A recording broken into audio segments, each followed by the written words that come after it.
75세 노인 한 분이 법정에 섰습니다. 상대는 자신의 자녀들, 정확히는 전 배우자와의 사이에서 낳은 두 아들과 딸입니다. 재판부가 묻습니다. 피고인은 2022년 7월 현재의 배우자와 혼인신고를 하셨습니다. 혼인 당시 목적이 무엇이었습니까? 노인은 잠시 침묵합니다. 법정은 조용합니다. 원고 측 변호사가 노려봅니다. 방청석에 앉은 자녀들의 표정은 굳어 있습니다. 그리고 노인이 천천히 입을 엽니다. 국민연금 때문이었습니다. 법정이 술렁입니다. 원고 측 변호사가 고개를 끄덕이며 메모합니다. 보십시오, 재판장님. 피고인도 인정했습니다. 이 결혼은 처음부터 연금을 노린 위장 결혼이었습니다. 하지만 노인은 말을 멈추지 않습니다. 하지만 지금은 다릅니다. 지금 그 사람은 제 아침을 함께하는 유일한 사람입니다. 제가 아플 때 약을 챙겨주는 사람입니다. 밤에 잠들기 전 마지막으로 목소리를 듣는 사람입니다. 처음엔 연금 때문이었을지 몰라도 지금은 이 사람 없이 하루도 살 수 없습니다. 법정이 다시 조용해집니다. 재판부는 노인을 바라봅니다. 원고 측 자녀들은 고개를 돌립니다. 여러분, 이 이야기를 어떻게 봐야 할까요? 이건 단순히 연금 때문에 결혼한 노인들의 이야기가 아닙니다. 이건 우리 시대 노인들의 고독, 가족의 의미, 그리고 사랑의 형태가 어떻게 변하고 있는지를 보여주는 이야기입니다. 계산으로 시작된 관계가 진심으로 바뀔 수 있을까요? 노후의 동반자는 누가 정하는 걸까요? 자녀들의 반대는 정당한 걸까요? 오늘은 국민연금 결혼이라는 낯선 현상 속에 숨겨진 노인들의 진짜 이야기를 들려드리겠습니다. 이 영상이 도움이 되셨다면 구독과 좋아요 버튼 꼭 눌러주세요. 여러분의 작은 관심 하나가 이런 묵직한 이야기를 더 많은 분들께 전하는 힘이 됩니다. 알림 설정까지 해두시면 앞으로도 우리 사회의 진짜 이야기들을 가장 먼저 만나보실 수 있습니다. 댓글로 여러분의 생각도 꼭 나눠주세요. 그럼 지금부터 시작하겠습니다. 이야기는 2022년 봄부터 시작됩니다. 서울 강북구의 한 경로당. 오후 2시쯤 되면 노인들이 하나둘 모입니다. 화투를 치는 사람, TV를 보는 사람, 그저 앉아서 시간을 보내는 사람들. 김철수 씨, 당시 73세, 키는 170cm 정도로 평범하고 머리는 희끗희끗합니다. 옷차림은 늘 단정합니다. 회색 점퍼에 검은색 바지, 깨끗한 운동화. 철수 씨는 5년 전 아내를 잃었습니다. 40년을 함께 산 아내였습니다. 암이었습니다. 투병 2년 끝에 세상을 떠났습니다. 자식은 둘, 아들 하나, 딸 하나. 둘 다 결혼해서 독립했습니다. 아들은 경기도 수원에서 삽니다. IT 회사 부장으로 바쁘게 살고 있습니다. 딸은 부산에 삽니다. 남편이 부산 사람이라 결혼하면서 내려갔습니다. 명절이나 생신 때 보는 게 전부였습니다. 평소에는 한 달에 한 번 정도 전화가 옵니다. 아버지, 건강하세요? 잘 지내시죠? 짧은 안부 인사. 그게 다였습니다. 철수 씨는 혼자 삽니다. 서울 강북구의 30평 아파트. 아내와 자식들을 키우며 살던 집입니다. 지금은 혼자 살기엔 너무 큽니다. 방이 3개인데 철수 씨가 쓰는 건 1개뿐입니다. 나머지 방은 비어 있습니다. 아침에 일어나면 적막합니다. 여보, 일어났어? 하고 말을 걸 사람이 없습니다. 혼자 식탁에 앉아 토스트를 먹습니다. 커피를 마십니다. 텔레비전을 켭니다. 아침 뉴스가 나옵니다. 하지만 귀에 들어오지 않습니다. 오전에는 산책을 합니다. 아파트 단지를 한 바퀴 돕니다. 가끔 아는 사람을 만나면 인사합니다. 안녕하세요. 날씨 좋네요. 그게 전부입니다. 대화가 이어지지 않습니다. 점심은 주로 혼자 먹습니다. 편의점에서 도시락을 사오거나 집 근처 국밥집에 갑니다. 혼자 먹는 밥은 맛이 없습니다. 오후가 되면 경로당에 갑니다. 거기라도 가야 사람이 있으니까요. 화투를 치는 사람들 곁에 앉아서 구경합니다. 가끔 한판 끼기도 합니다. 하지만 재미는 없습니다. 그냥 시간을 때우는 겁니다. 저녁이 되면 집에 돌아옵니다. 또 혼자입니다. 라면을 끓여 먹거나 아침에 남은 반찬으로 저녁을 때웁니다. 텔레비전을 켭니다. 드라마가 나옵니다. 보다가 잠이 듭니다. 소파에서 그대로 잠듭니다. 밤 10시쯤 깹니다. 몸이 뻐근합니다. 침대로 갑니다. 누워서 천장을 봅니다. 어둠 속에서 생각합니다. 이렇게 살다가 죽는 건가? 외롭습니다. 견딜 수 없이 외롭습니다. 자식들은 바쁩니다. 친구들도 다 각자의 삶을 삽니다. 아내는 이미 없습니다. 그렇게 5년을 살았습니다. 그리고 2022년 봄 경로당에서 박영숙 씨를 만났습니다. 박영숙 씨, 당시 70세, 키는 155cm 정도로 작은 편이고 머리는 파마를 했습니다. 옷차림은 깔끔합니다. 베이지색 점퍼에 검은색 바지, 편한 운동화. 영숙 씨도 혼자였습니다. 남편과는 10년 전에 이혼했습니다. 남편의 외도 때문이었습니다. 결혼 30년 만에 남편이 다른 여자를 만났고 영숙 씨는 이혼을 선택했습니다. 자식은 딸 하나, 결혼해서 인천에 삽니다. 남편이 인천에서 사업을 하고 있습니다. 딸도 바쁩니다. 일주일에 한 번 정도 전화가 옵니다. 엄마 잘 지내?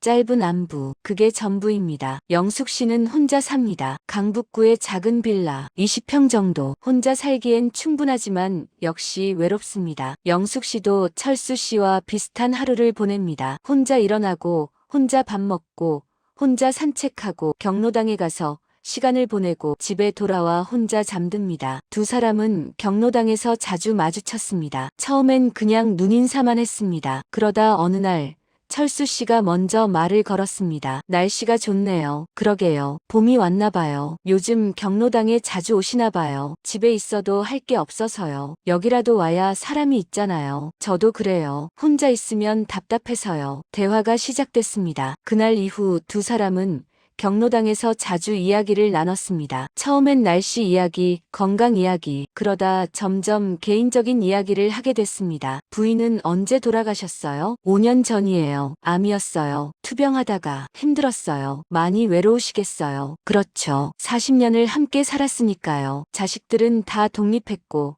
이제 혼자예요. 영숙 씨도 자신의 이야기를 했습니다. 저는 이혼했어요. 10년 전에. 아, 그러셨군요. 남편이 바람을 피웠어요. 30년을 함께 살았는데 배신당한 기분이었어요. 이혼하고 나니 속은 시원한데 외롭더라고요. 혼자 사는 게 쉽지 않죠. 그러게요. 딸은 바빠서 자주 못 보고 저도 이제 혼자예요. 두 사람은 비슷한 처지였습니다. 혼자 사는 노인, 자식은 있지만 자주 못 보는 외로운 하루를 견디는 그렇게 몇 달이 지났습니다. 두 사람은 점점 가까워졌습니다. 경로당에서 만나면 같이 앉아서 이야기를 나눴습니다. 가끔 밖에서 만나기도 했습니다. 근처 공원에서 산책을 하거나 카페에서 커피를 마셨습니다. 어느 날 철수 씨가 제안했습니다. 우리 같이 살면 어떨까요? 영숙 씨는 놀랐습니다. 같이 살자고요? 네. 어차피 우리 둘 다 혼자잖아요. 같이 살면 외롭지 않을 것 같아서요. 영숙 씨는 잠시 생각했습니다. 솔직히 나쁘지 않았습니다. 혼자 사는 것보다는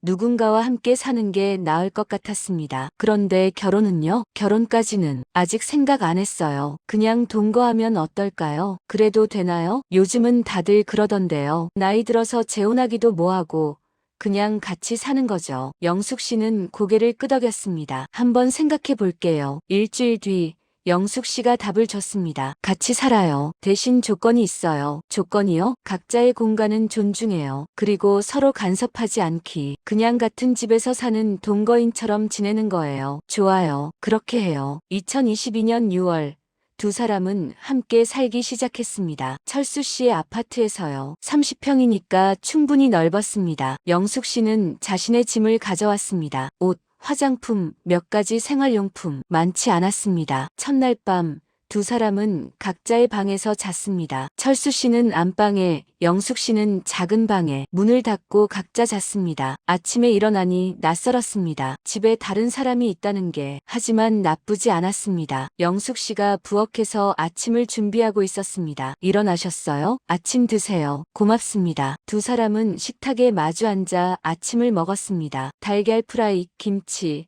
밥, 된장국. 간단한 식사였지만 혼자 먹는 것보다 훨씬 좋았습니다. 맛있네요. 다행이에요. 입맛에 맞으면 됐어요. 그렇게 동거가 시작됐습니다. 처음 한 달은 어색했습니다. 서로 조심스러웠습니다. 필요한 말만 했습니다. 밥 먹었어요?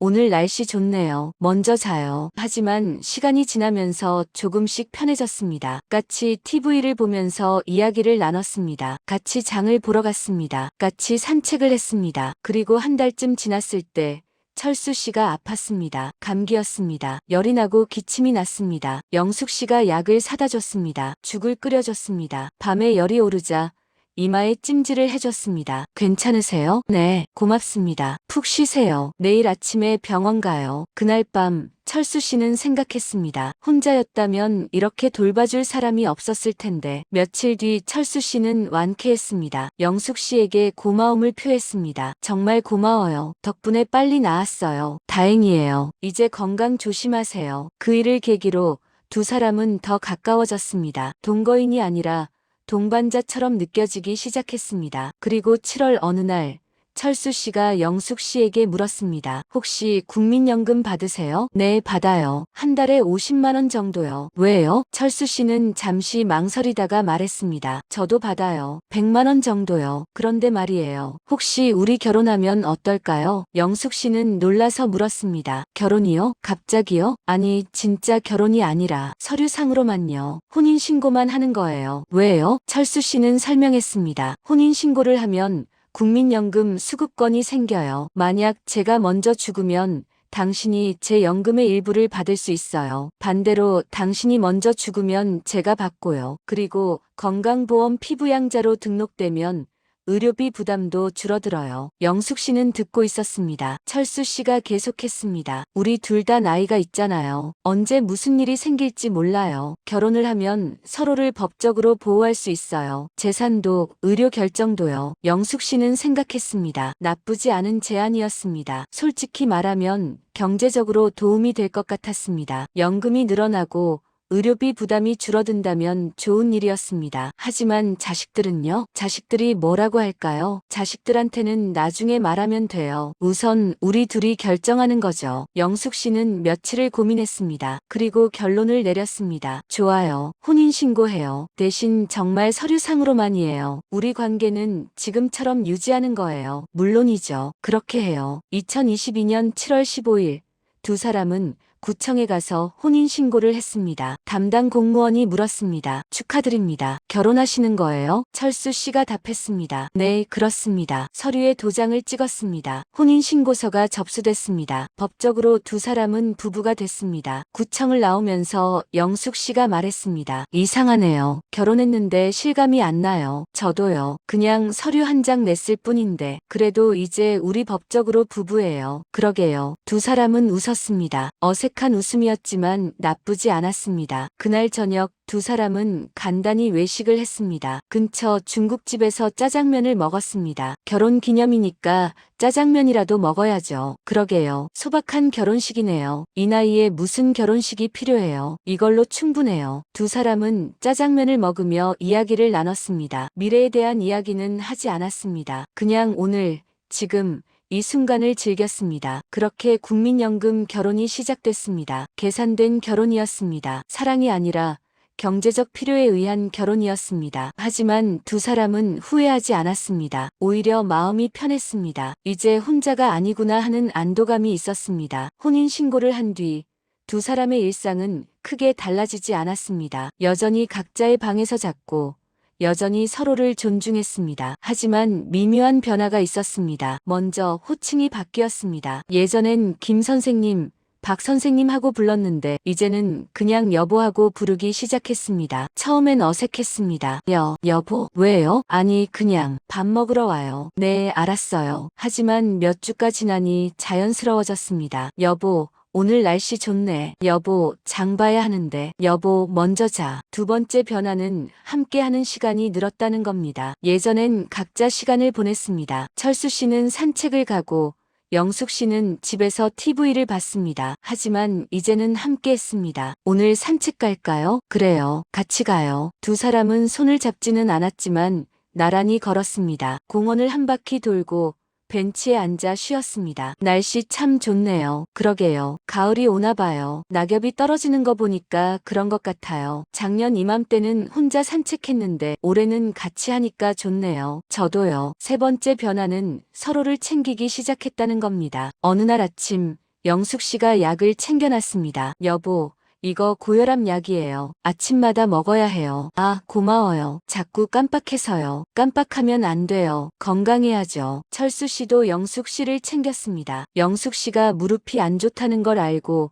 계단 오를 때마다 손을 내밀었습니다. 손 잡아요. 조심해서 올라가요. 고마워요. 요즘 무릎이 많이 안 좋아서요. 병원 가봐야 하는 거 아니에요? 다음 주에 가려고요. 같이 가요. 제가 모시고 갈게요. 그럴 필요까지야. 아니에요. 같이 가요. 혼자 가면 불안하잖아요. 다음 주 철수 씨는 정말로 영숙 씨를 병원에 모시고 갔습니다. 정형외과에서 진료를 받고 물리치료를 받았습니다. 철수 씨는 옆에서 기다렸습니다. 어땠어요? 괜찮대요. 나이 들면 다 그런 거래요. 물리치료 꾸준히 받으래요. 그럼 다행이네요. 앞으로 같이 와요. 고마워요. 네 번째 변화는 같이 식사하는 시간이 즐거워졌다는 겁니다. 예전엔 그냥 의무적으로 같이 먹었습니다. 말도 별로 없었고 빨리 먹고 일어났습니다. 하지만 이제는 달랐습니다. 식사 시간이 하루 중 가장 즐거운 시간이 됐습니다. 오늘 뭐 먹고 싶어요? 글쎄요. 김치찌개 어때요? 좋아요. 제가 끓일게요. 영숙 씨가 김치찌개를 끓였습니다. 철수 씨는 옆에서 도왔습니다. 파를 썰고 두부를 잘랐습니다. 여보는 요리를 잘하네요. 남편이랑 살 때 많이 해봐서요. 30년 넘게 밥했으니까요. 저는 아내가 다 해줘서 요리를 못해요. 괜찮아요. 제가 할게요. 대신 설거지는 당신이 해요. 알았어요. 설거지는 제가 할게요. 식사를 하면서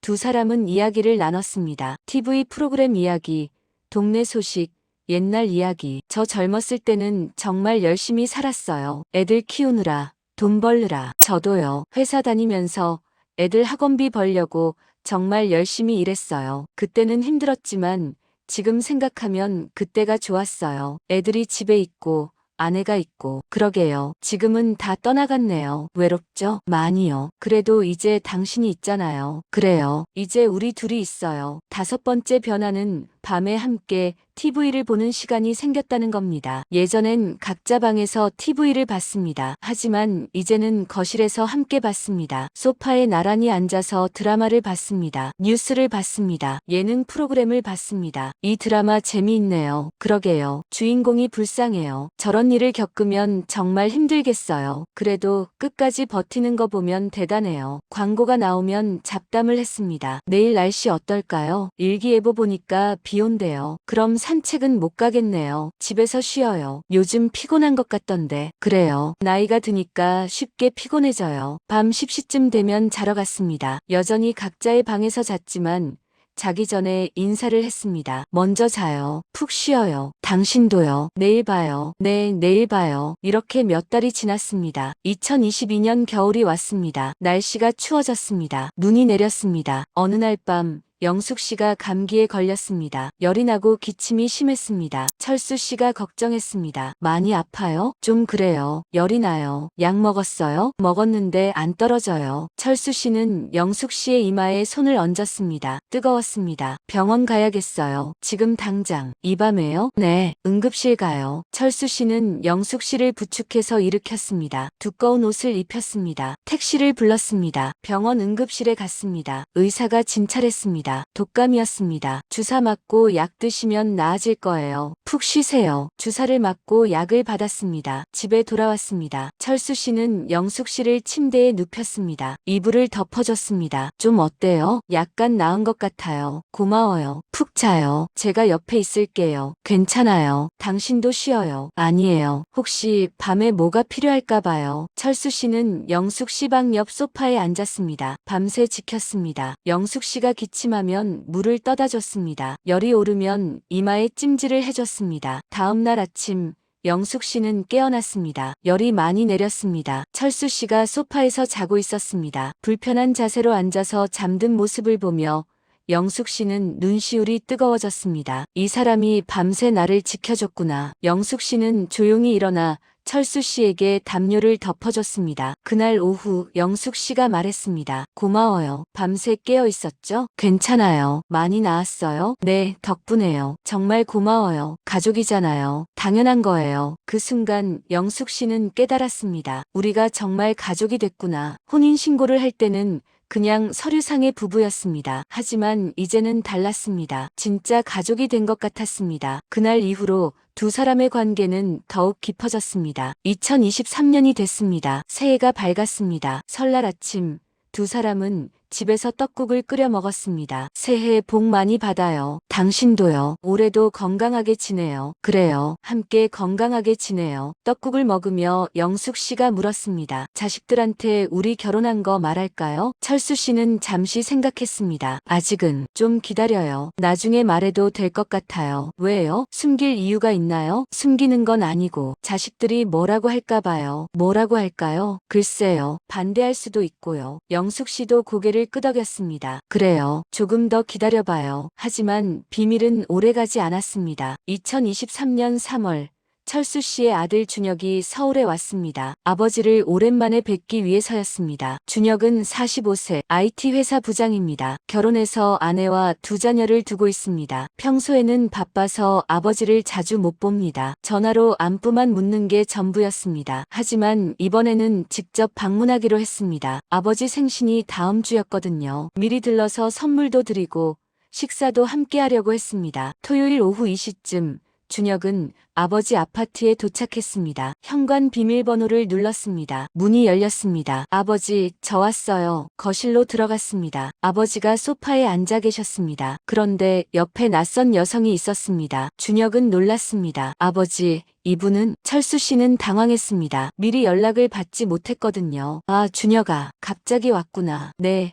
깜짝 방문하려고요. 그런데 이분은 누구세요? 영숙 씨가 일어나 인사했습니다. 안녕하세요. 박영숙이라고 합니다. 준혁은 어리둥절했습니다. 아버지, 설명 좀 해주세요. 이분은 누구세요? 철수 씨는 잠시 망설이다가 말했습니다. 내 아내야. 네. 준혁은 귀를 의심했습니다. 아내라고요? 재혼하셨어요? 응. 작년에 혼인신고했어. 준혁은 충격을 받았습니다. 아버지가 재혼을 했다니. 그것도 자식들한테 말도 없이. 아버지, 왜 말씀 안 하셨어요? 재혼하시면 저한테 말씀하셔야죠. 미안하다. 말하려고 했는데 타이밍을 못 잡았어. 타이밍이요? 몇 달이나 지났는데요. 철수 씨는 변명할 말이 없었습니다. 준혁은 화가 났습니다. 아버지가 자신을 속였다는 생각이 들었습니다. 아버지, 저 나갑니다. 생각 좀 정리하고 올게요. 준혁아, 기다려. 준혁은 돌아서서 나갔습니다. 문을 쾅 닫았습니다. 집에 돌아가서 준혁은 아내에게 말했습니다. 여보, 아버지가 재혼하셨대.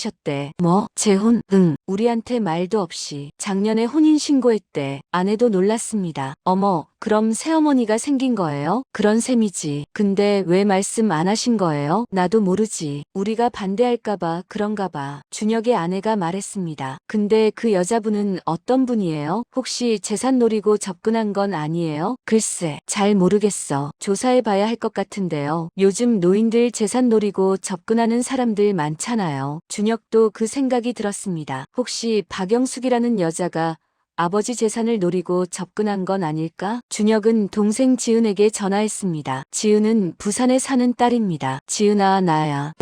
오빠, 무슨 일이에요? 아버지가 재혼하셨대. 네, 재혼? 준혁은 오늘 있었던 일을 설명했습니다. 지은도 충격을 받았습니다. 오빠, 그럼 우리한테 말도 없이 재혼하신 거예요? 그래, 작년에 혼인신고했대. 말도 안 돼요. 왜 우리한테 말씀 안 하신 거예요? 나도 모르겠어. 근데 지은아, 그 여자분이 혹시 아버지 재산 노리고 접근한 건 아닐까? 그럴 수도 있겠네요. 조사해봐야 할 것 같아요. 그래, 내가 알아볼게. 준혁은 아버지에 대해 조사하기 시작했습니다. 박영숙이라는 여자가 누구인지, 어떻게 아버지를 만났는지, 재산이 있는지. 며칠 뒤 준혁은 놀라운 사실을 발견했습니다. 아버지와 박영숙이 혼인신고를 한 날짜가 2022년 7월 15일이었습니다. 그리고 그 직후 박영숙이 아버지 건강보험의 피부양자로 등록됐습니다. 또한 국민연금 수급 내역을 보니 박영숙도 연금을 받고 있었습니다. 한 달에 약 50만 원. 준혁은 의심했습니다. 이건 국민연금 때문에 한 결혼 아닌가? 준혁은 다시 아버지를 찾아갔습니다. 아버지, 솔직히 말씀해 주세요. 왜 결혼하신 거예요? 철수 씨는 한참을 망설이다가 답했습니다. 국민연금 때문이야. 역시 그렇군요. 하지만 그것만은 아니야. 우리 둘 다 외로워서 같이 살게 됐고 법적으로 보호받으려고 결혼한 거야. 준혁은 화가 났습니다. 아버지,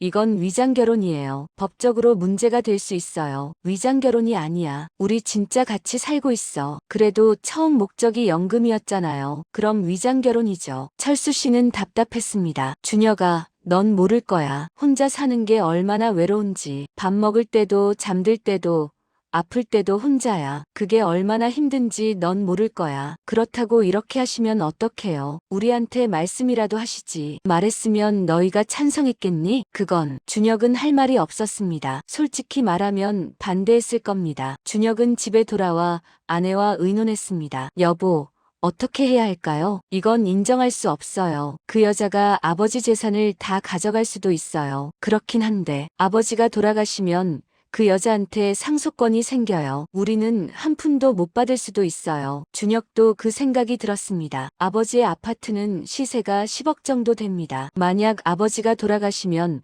법적 배우자인 박영숙이 절반을 가져갑니다. 나머지 절반을 자녀들이 나눠 갖고요. 하지만 만약 박영숙이 나쁜 의도를 가지고 있다면 아버지를 조종해서 재산을 다 빼돌릴 수도 있습니다. 준혁의 아내가 말했습니다. 법적으로 대응해야 할 것 같아요. 변호사 상담 받아봐요. 변호사까지? 당연하죠. 우리 재산이 달린 문제예요. 준혁은 고민했습니다. 아버지를 상대로 소송을 한다는 게 쉽지 않았습니다. 하지만 아내 말도 일리가 있었습니다. 결국 준혁은 동생 지은과 함께 변호사를 찾아갔습니다. 변호사는 설명했습니다. 국민연금을 목적으로 한 혼인은 위장 결혼으로 볼 수 있습니다. 하지만 실제로 동거하고 있고 부부관계를 유지하고 있다면 입증이 어렵습니다. 그럼 어떻게 해야 하나요? 혼인 무효 소송을 제기할 수 있습니다. 하지만 승소 가능성은 높지 않습니다. 차라리 아버님을 설득하는 게 나을 수도 있습니다. 준혁과 지은은 고민 끝에 결정했습니다. 일단 아버지를 다시 만나 설득해 보기로요. 며칠 뒤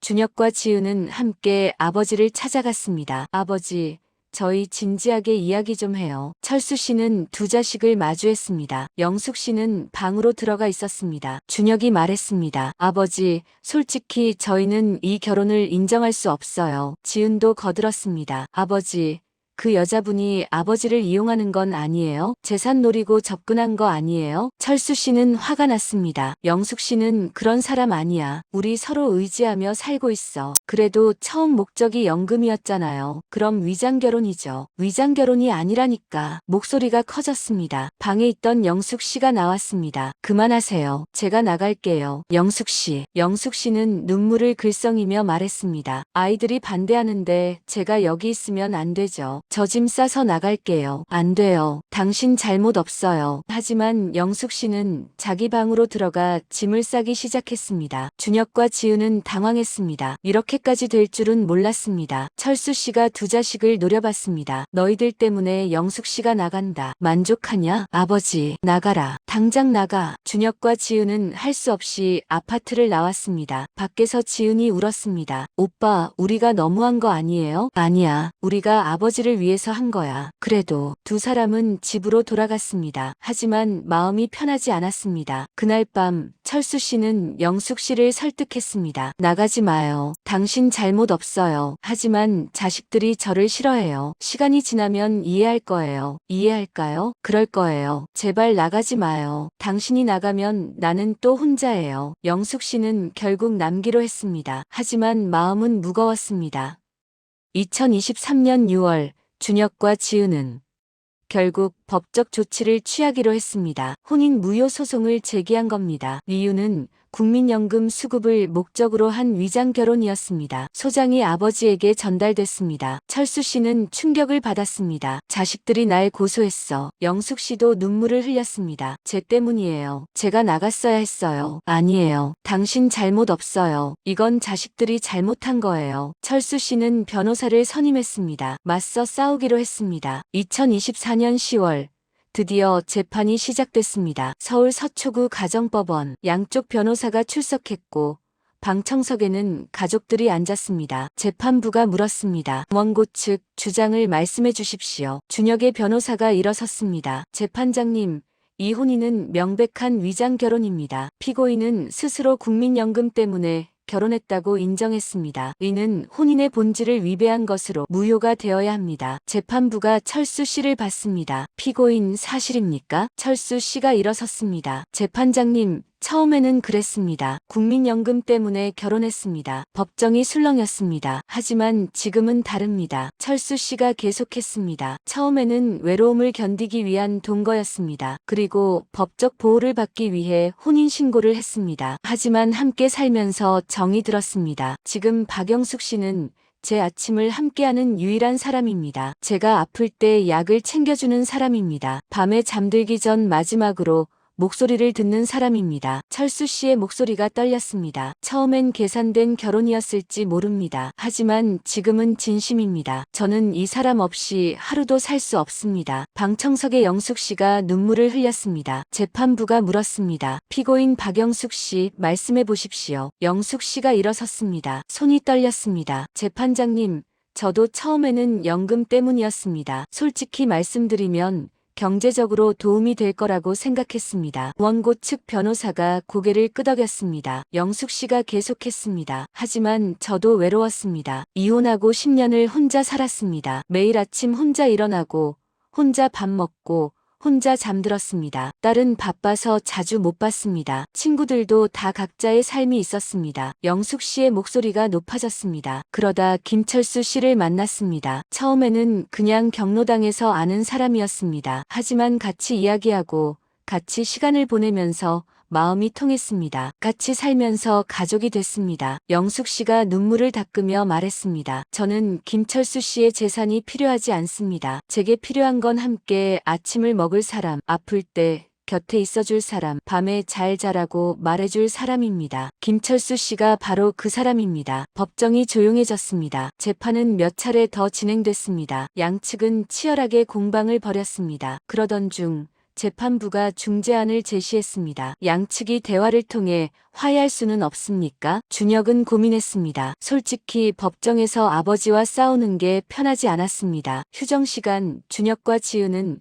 복도에서 이야기를 나눴습니다. 오빠, 우리 정말 끝까지 가야 해요? 글쎄, 나도 잘 모르겠어. 아버지가 정말 행복해 보이던데. 그래, 응. 법정에서 영숙 어머니 말할 때 눈빛이 달랐어. 정말 사랑하는 것 같았어. 준혁도 그걸 느꼈습니다. 아버지가 영숙 씨를 바라보는 눈빛, 그건 진심이었습니다. 지은아, 우리가 잘못 생각한 건 아닐까? 나도 그런 생각 들어. 아버지한테 정말 필요한 건 재산이 아니라 동반자였던 거 아닐까? 준혁은 한참을 생각했습니다. 그리고 결심했습니다. 지은아, 우리 소송 취하하자. 정말? 응. 아버지 행복이 더 중요해. 재산은 나중 문제야. 오빠, 고마워. 두 사람은 변호사에게 소송 취하 의사를 밝혔습니다. 다음 재판날, 준혁이 발언권을 요청했습니다. 재판장님, 저희가 소송을 취하하겠습니다. 법정이 술렁였습니다. 준혁이 아버지를 바라보며 말했습니다. 아버지, 죄송해요. 저희가 잘못 생각했어요. 아버지 행복이 가장 중요한데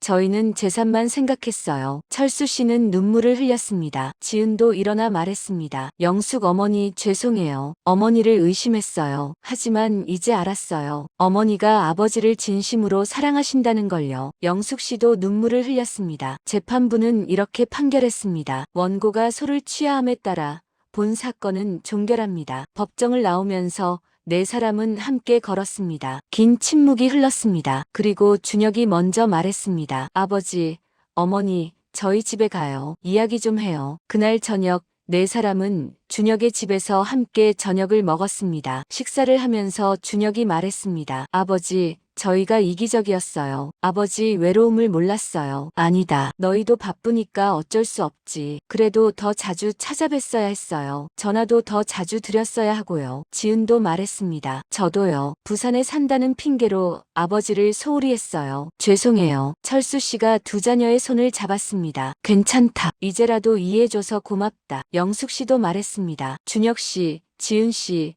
저도 죄송해요. 갑자기 나타나서 혼란스러웠을 거예요. 준혁이 고개를 저었습니다. 아니에요, 어머니. 어머니 덕분에 아버지가 행복해지셨어요. 감사해요. 그날 이후 가족은 다시 하나가 됐습니다. 2025년 봄 철수 씨와 영숙 씨는 결혼 3년째를 맞이했습니다. 아니, 정확히는 혼인신고 3주년입니다. 3년 전 이맘때 두 사람은 구청에 가서 서류에 도장을 찍었습니다. 국민연금 때문에 시작한 결혼이었습니다. 하지만 지금은 다릅니다. 4월 어느 토요일 아침, 철수 씨는 평소보다 일찍 일어났습니다. 조용히 부엌으로 가서 아침 준비를 시작했습니다. 달걀을 깨서 프라이를 만들고 밥을 데우고 김치와 반찬을 꺼냈습니다. 커피도 내렸습니다. 영숙 씨가 좋아하는 아메리카노, 식탁을 예쁘게 차렸습니다. 그리고 작은 꽃병에 장미 한 송이를 꽂았습니다. 어제 꽃집에서 미리 사둔 거였습니다. 영숙 씨가 일어났습니다. 거실로 나왔다가 깜짝 놀랐습니다. 어머, 이게 무슨 결혼 3주년 축하해요. 영숙 씨는 눈시울이 붉어졌습니다. 여보, 기억하고 있었어요? 물론이죠. 우리 결혼한 날이잖아요. 고마워요. 이렇게 준비해 주시고 두 사람은 마주 앉아 아침을 먹었습니다. 달걀 프라이를 먹으며 지난 3년을 떠올렸습니다. 우리 참 많은 일이 있었네요. 그러게요. 처음엔 서로 어색했는데 자식들한테 들키고 재판도 하고 힘들었지만 이겨냈어요. 당신이 있어서 가능했어요. 영숙 씨가 철수 씨의 손을 잡았습니다. 저도요. 여보가 있어서 행복해요. 아침을 먹고 나서 두 사람은 산책을 나갔습니다. 근처 공원으로 갔습니다. 벚꽃이 만개에 있었습니다. 꽃이 참 예쁘네요. 그러게요. 작년에도 여기 왔었죠? 맞아요. 재판 끝나고 스트레스 풀러 왔었죠. 그때는 마음이 무거웠는데 오늘은 가벼워요. 두 사람은 손을 잡고 걸었습니다. 젊은 연인들처럼은 아니지만 나름의 방식으로. 오후에 집으로 돌아오니 초인종이 울렸습니다. 문을 열어보니 준혁과 지은이 서 있었습니다. 손에 케이크와 꽃다발을 들고. 아버지, 어머니, 결혼기념일 축하드려요. 철수 씨와 영숙 씨는 놀랐습니다. 너희들이 어떻게? 제가 준혁 오빠한테 연락했어요. 오늘 아버지 어머니 결혼기념일이라고. 네 사람은 거실로 들어갔습니다. 케이크에 초를 켜고 불을 끄며 소원을 빌었습니다. 건강하게 오래오래 함께 사세요. 고맙다 얘들아. 케이크를 먹으며 이야기를 나눴습니다. 준혁이 말했습니다. 아버지, 어머니, 저희가 처음에 많이 반대했죠. 지금 생각하면 정말 부끄러워요. 아니다. 너희가 걱정해준 거 아버지도 알아. 그래도 아버지 행복을 방해했어요. 미안해요. 지은도 거들었습니다. 저도요. 어머니를 의심하고 나쁘게 생각했어요. 정말 죄송해요. 영숙 씨가 두 사람의 손을 잡았습니다. 다 지난 일이에요. 이제 우리 가족이잖아요. 고마워요, 어머니. 그날 저녁 네 사람은 함께 외식을 했습니다. 근처 한정식집에서 푸짐한 저녁을 먹었습니다. 식사를 하면서 준혁이 물었습니다. 아버지, 솔직히 물어봐도 돼요? 처음에 정말 연금 때문에 결혼하신 거 맞죠? 철수 씨는 솔직하게 답했습니다. 맞아. 처음엔 그랬어. 그럼 지금은요? 철수 씨는 영숙 씨를 바라봤습니다. 지금은 사랑이야. 영숙 씨도 눈물을 글썽이며 말했습니다. 저도요. 처음엔 외로움 때문이었고 경제적 이유도 있었어요. 하지만 지금은 진심으로 사랑해요. 준혁과 지은도 눈시울이 붉어졌습니다. 이 이야기는 우리에게 중요한 질문을 던집니다. 진심이 될 수 있을까요? 철수 씨와 영숙 씨의 사례는 그렇다고 답합니다. 처음 동기가 무엇이든 함께 시간을 보내며 진정한 유대가 생길 수 있습니다. 둘째, 노년의 동반자는 누가 정하는가? 자녀들은 걱정합니다. 재산 문제, 간병 부담, 가족관계의 변화. 하지만 부모들은 말합니다. 지금 나한테 필요한 건 재산이 아니라 동반자예요. 결국 중요한 건 서로에 대한 존중입니다. 자녀는 부모의 선택을 존중해야 하고 부모는 자녀의 걱정을 이해해야 합니다. 셋째, 우리 사회는 노년의 재혼을 어떻게 봐야 할까요? 노인도 사랑할 권리가 있습니다. 노인도 외로움을 느끼고 동반자가 필요합니다. 경제적 고려가 포함됐다고 해서 사랑이 아닌 건 아닙니다. 65세 이상 1인 가구가 빠르게 증가하고 있습니다. 2025년 기준 약 180만 명, 전체 노인의 30%가 넘습니다. 혼자 사는 노인들은 외로움, 우울증, 고독사의 위험이 높습니다. 사회적 고립이 건강을 악화시킵니다. 그렇다면 해결책은 무엇일까요? 첫째, 사회적 지원 시스템이 필요합니다. 노인 돌봄 서비스, 경로당 활성화, 커뮤니티 프로그램 등. 둘째, 가족의 관심이 중요합니다. 자녀들이 자주 연락하고 방문하는 것. 셋째, 노인 스스로의 준비가 필요합니다. 경제적 준비, 관계망 구축, 그리고 필요하다면 새로운 동반자를 만나는 것. 넷째, 법적 장치 마련이 필요합니다. 혼전계약서 작성, 재산 문제 정리 등으로 분쟁을 예방할 수 있습니다. 우리는 언젠가 늙습니다. 그리고 어쩌면 혼자가 될 수도 있습니다. 그때 여러분은 어떻게 하시겠습니까? 혼자 외로움을 견디며 살겠습니까? 아니면 새로운 동반자를 찾겠습니까? 이건 먼 미래의 이야기가 아닙니다. 우리 모두가 언젠가 마주할 현실입니다. 그리고 지금 우리 부모님들이 마주하고 있는 현실이기도 합니다. 여러분의 부모님은 안녕하신가요? 외롭지는 않으신가요? 오늘 한번 전화하세요. 어머니, 아버지, 안녕하세요? 요즘 외롭지 않으세요? 하고 물어보세요. 그리고 만약 부모님이 새로운 사람을 만난다면 반대하기 전에 먼저 이해하려고 노력해 보세요. 철수 씨와 영숙 씨의 이야기는 특별한 이야기가 아닙니다. 지금 이 순간에도 수많은 노인들이 겪고 있는 이야기입니다. 계산으로 시작됐지만 진심으로 남은 사랑, 외로움 때문에 만났지만 행복을 찾은 두 사람. 이것이 2025년 대한민국 노년의 사랑 이야기입니다. 여러분은 이 이야기를 어떻게 보셨나요? 댓글로 여러분의 생각을 나눠주세요. 노년의 재혼에 찬성하시나요? 국민연금 결혼을 어떻게 보시나요? 부모님의 재혼을 인정할 수 있으신가요? 여러분의 솔직한 의견이 궁금합니다. 이 영상이 도움이 되셨다면 구독과 좋아요, 알림 설정 부탁드립니다. 다음에도 우리 사회의 진짜 이야기로 찾아뵙겠습니다. 시청해주셔서 감사합니다. 여러분 사랑하세요. 나이와 상관없이. 그리고 행복하세요. 누구의 눈치도 보지 말고.